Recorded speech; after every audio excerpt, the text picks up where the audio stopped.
con todos. Bueno, vamos a hablar sobre dos tipos de obligaciones.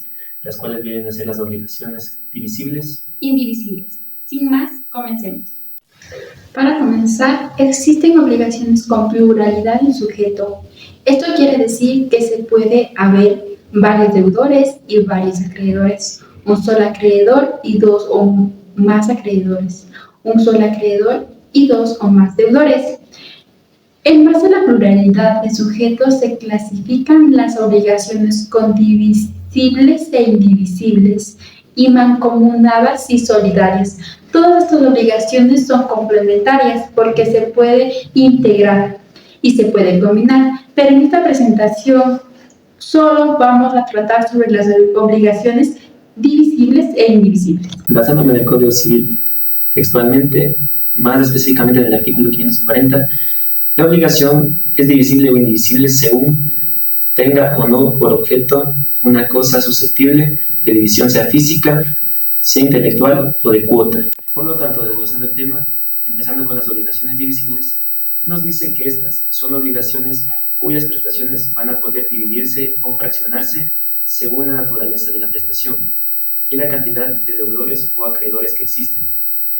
El Código Civil señala que cada uno de los acreedores solo puede pedir la satisfacción de la parte del crédito que le corresponde, así como el deudor únicamente se encuentra obligado a pagar la parte de la deuda.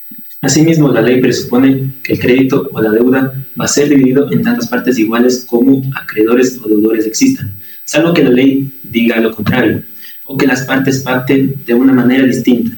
Por ejemplo, si dos deudores se obligan a entregarle 2 botellas de vino a un acreedor, entonces cada deudor deberá entregarle una botella de vino al acreedor.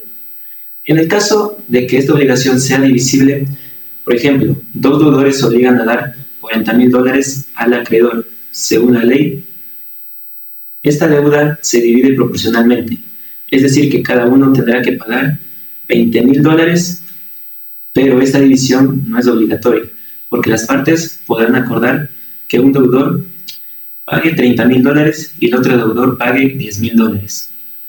Obligaciones indivisibles. Las obligaciones indivisibles son las obligaciones que no se pueden dividir o no se pueden cumplir parcialmente debido a la naturaleza en la prestación, por mandato de la ley o porque así pactaron las partes. En caso de las obligaciones indivisibles, la prestación debe cumplirse de manera integral, tomando en cuenta las obligaciones indivisibles por la naturaleza y las obligaciones indivisibles por acuerdo de las partes. Para entender un poco mejor, daré un ejemplo sobre las obligaciones indivisibles por naturaleza. Es cuando 2 deudores se obligan a entregar un piano a un acreedor. En este caso, debido a la naturaleza en la prestación, ya que el piano no se puede dividir por la mitad. Un ejemplo de la obligación indivisible por acuerdo de partes es cuando 3 deudores se obligan a entregar $30,000 a 3 acreedores. Y el contrato establece que será una obligación indivisible, es decir, los 3 deudores estarían obligados solidariamente, con lo cual el acreedor podría solicitar a cualquiera de los deudores el pago completo de los $30,000. Luego, el deudor que haya pagado total la deuda podría repetir contra los otros 2 deudores que no pagaron para que paguen su parte por el cual la obligación sería divisible. Implica que cualquiera de los acreedores puede exigir a cualquiera de los deudores la ejecución total de la obligación indivisible, ya que la prestación no puede fraccionarse ni se puede cumplirse parcialmente. En resumen, las obligaciones divisibles e indivisibles se encuentran reguladas y reconocidas en el Código Civil ecuatoriano, más específicamente entre los artículos 1540 al 1550.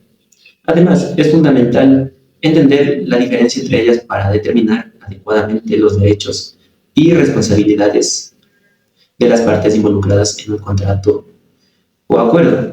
Las obligaciones divisibles pueden ser cumplidas parcialmente por cada parte, mientras que las obligaciones indivisibles deben ser cumplidas en su totalidad por una sola parte. Esta distinción es crucial en casos de incumplimiento o disputa, ya que afecta los derechos y obligaciones de las partes involucradas. Además, en la práctica legal es importante considerar las aplicaciones específicas de cada tipo de obligación en términos de ejecución, responsabilidad y consecuencias legales.